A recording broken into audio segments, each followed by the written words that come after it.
धर्मेंद्र या सनी देओल, कौन है बड़ा स्टार? यह एक मुश्किल सवाल है। अचानक ही मन में आ गया। बचपन से दोनों की फिल्में देखी हैं और सीटियां भी बजाई हैं।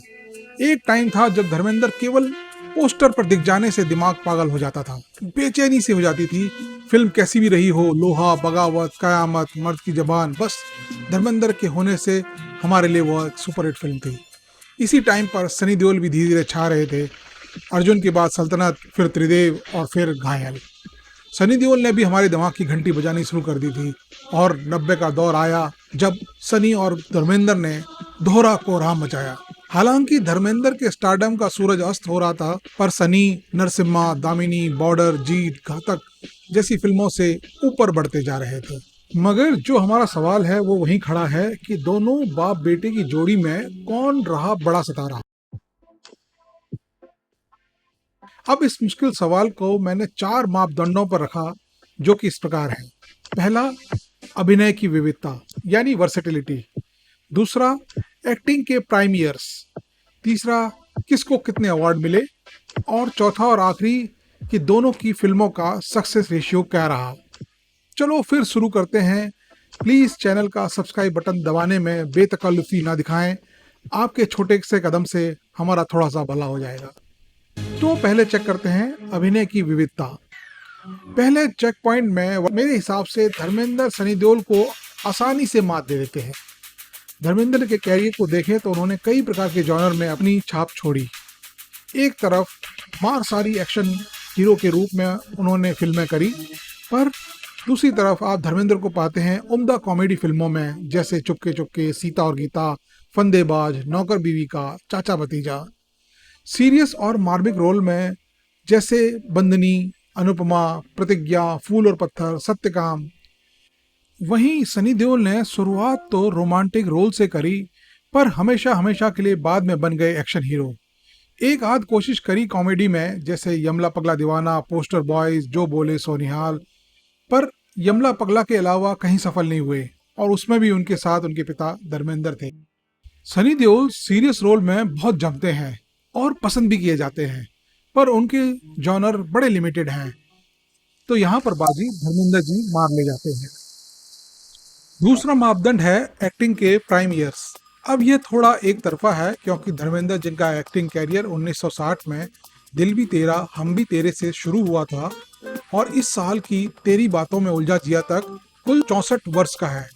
वहीं सनी देओल 1983 में आई बेताब से 2023 तक 40 साल से सक्रिय हैं। पर प्राइम कैरियर देखें तो धर्मेंद्र को सही पहचान मिली थी 1964 की फिल्म आई मिलन की बेला में, जिसमें उनको नेगेटिव रोल के लिए बहुत सराहा गया। बाद में तो जैसे धर्मेंद्र जी की निकल ही पड़ी और आप कह सकते हैं कि 1995 तक धर्मेंद्र लीड रोल में सक्रिय रहे और कुल मिलाकर प्राइम ईयर्स 31 साल का रहा। वहीं सनी देओल की 1985 में आई अर्जुन से आप मान सकते हैं कि उनका सितारा बुलंद हुआ और फिर यह रहा 2007 तक। उसके बाद भी उनकी कुछ फिल्में आई, पर 2023 में आई गदर 2 तक उनकी एक्टिविटी बहुत सीमित रही। तो कुल मिलाकर 22-23 साल का सक्रिय कैरियर। तो यहाँ पर भी धर्मेंद्र बाजी मार गए हैं फिलहाल, मगर ऐसा लगता है गदर 2 की सफलता के बाद सनी फिर से कुछ सालों तक और सक्रिय रहेंगे। अवार्ड्स के मामले में धर्मेंद्र पाजी थोड़ा बदकिस्मत रहे। ऐसा नहीं कि उनके काम में कुछ कमी थी, पर उनके समकालीन अभिनेता बहुत ही जबरदस्त थे। उनका हमेशा कंपटीशन तगड़ा रहा। 1960 में दिलीप कुमार, राजेंद्र कुमार, देवानंद, 1970 में राजेश खन्ना, अमिताभ बच्चन, 1980 में फिर अमिताभ बच्चन, लेकिन दूसरे छोर से पैरेलल सिनेमा का आगमन, जिसमें नसरुद्दीन शाह, ओम पुरी, कुल मिलाकर सिर्फ एक फिल्म फेयर का लाइफ टाइम अचीवमेंट अवार्ड मिला। वहीं सनी देओल इस मामले में थोड़ा आगे हैं। उनको 2 राष्ट्रीय पुरस्कार और 2 फिल्म फेयर अवार्ड दामिनी और घायल के लिए मिले। हालांकि दोनों को कई फिल्मों में शानदार काम के लिए नामांकन मिला, पर अवार्ड नहीं मिला। अब आखिरी में बात पे है कि सारा स्टारडम धरा का धरा रह जाए अगर आपकी फिल्म पैसे ना कमा पाए। तो शुरू करते हैं धर्मेंद्र जी से। धर्मेंद्र ने लगभग 200 फिल्मों में काम किया और जिसमें उनकी 6 ब्लॉकबस्टर, 7 सुपरहिट, 36 हिट और लगभग 44 एवरेज रही। इस हिसाब से उनका सक्सेस रेशियो 47% रहा। वहीं सनी देओल ने लगभग 90 फिल्मों में काम किया, जिसमें 6 ब्लॉकबस्टर, 6 सुपरहिट, 7 हिट और लगभग 20 एवरेज रही। इनका सक्सेस रेशियो लगभग 43% रहा। यहाँ एक बात बताना चाहूँगा, जहाँ 50 की उम्र आते आते सनी देओल का कैरियर लगभग बंद सा दिख रहा था, वहीं 52 साल की उम्र में धर्मेंद्र ने 1987 में बैक टू बैक 7 हिट फिल्में दी थी।